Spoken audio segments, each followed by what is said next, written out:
பிஸ்மில்லாஹிர் ரஹ்மானிர் ரஹீம். அல்ஹம்துலில்லாஹி வஹ்தா வஸ்ஸலாத்து வஸ்ஸலாமு அலா ரசூலில்லாஹ் ஸல்லல்லாஹு அலைஹி வ அலா ஆலிஹி வ ஸஹ்பிஹி வ ஸல்லம தஸ்லீமன் கதீரா அம்மா பஅத். கண்ணியத்துக்குரிய சகோதரர்களே, பெரியார்களே, ஒரு சாரார் அதான் கூறப்பட்டும் கூட பள்ளிக்கு சென்று கூட்டாக தொழாமல் வீடுகளிலே தொழுகிறார்களே, அவர்களை பற்றி மார்க்கம் என்ன தீர்ப்பு சொல்கிறது சம்பந்தமாக முதலிலே அப்படியானவர்கள் அல்லாஹு தாலாவை பயந்து இறையச்சத்தை கடைப்பிடிப்பதோடு பள்ளி வாயில்களில் முஸ்லீம்களோடு சேர்ந்து கூட்டாக தொழுது வர வேண்டும் என்று உங்களுக்கு நான் அறிவுரையாக கூறிக்கொள்வதோடு, மிக சரியான கருத்தின்படி அன்ன ஸலாத்துல் ஜமாஅத்தி வாஜிபத்துன் ஃபில் மஸாஜித், பள்ளிகளிலே கூட்டுத் தொழுகை கூட்டாக சேர்ந்து தொழுவது கட்டாயம். வன்னஹு லா யஜூஸு லிர்ரஜுலி அன் யதகல்லஃப அன் ஸலாத்துல் ஜமாஅத்தி, கூட்டுத் தொழுகையை விட்டும் பிந்துவது ஒரு மனிதனுக்கு ஜாயிஸாகாது. கூட்டுத் தொழுகையை விட்டும் கூட்டுத் தொழுகையை விட்டும் பள்ளியிலே பிந்துவது ஒரு மனிதனுக்கு ஜாயிஸாகாது. இல்லா இதாக்கான உஸ்ரின், ஏதாவது தங்கடம் இடையூறு இருந்தாலே தவிர.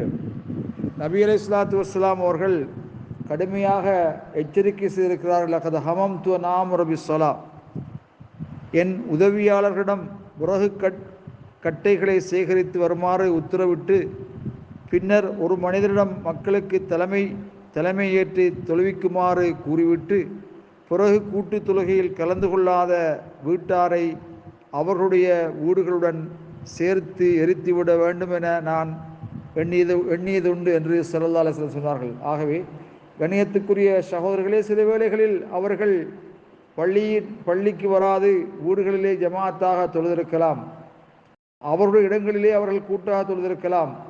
ஆனால் ஸல்லல்லாஹு அலைஹி வஸல்லம் அவர்கள் மார்க்கம் எதை அவர்களுக்கு ஏவியிருக்கிறதோ, எதை அவர்களுக்கு ஏற்படுத்தியிருக்கிறதோ அதை அவர்கள் செய்ய வேண்டும். அவர்கள் கூட்டாக பள்ளி வாயிலுக்கு சென்று தொழ வேண்டும்.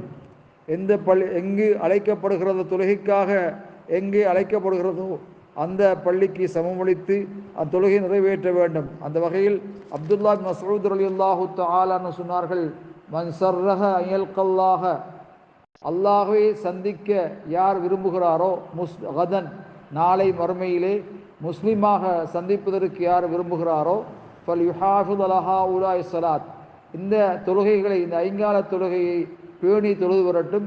ஹைது உனாதா பிஹின்ன, அவைகள் அழைக்கப்படுகின்ற புறத்தில், அதான் கூறி அழைக்கப்படுகின்ற புறத்தில் அவை பேணி தொழுது வரட்டும் என்று இப்னு மஸ்ஊத் ரலியல்லாஹு தஆலா கூறின ஹதீஸ் முஸ்லிமிலே பதிவு செய்யப்பட்டிருக்கிறது.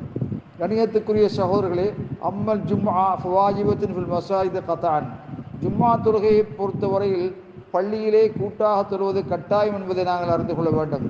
நஃபிலான சுன்னத்தான தொழுகையை பொறுத்தவரையில் நபி அலைஹிஸ்ஸலாத்து வஸ்ஸலாம் சொன்னார்கள், அஃதலு ஸலாத்தில் மர்இ ஃபி பைத்தி இல்லல் மக்தூபத்த, ஒரு மனிதனுடைய தொழுகையிலே சிறந்தது ஃபி பைத்திஹி, அவனுடைய வீட்டிலே தொழுவது, இல்லல் மக்தூபத்தை ஃபரலாக்கப்பட்ட தொழுகையை தவிர ஏனைய உபரியான சுன்னத்தான தொழுகைகளை வீட்டிலே தொழுவது சிறந்தது என்று ஸல்லல்லாஹு அலைஹி வஸல்லம் சொல்லியிருக்கிறார்கள். கணியத்துக்குரிய சகோதரர்களை, உபரியான தொழுகைகளை வீடுகளில் தொழுவது சிறப்பானது.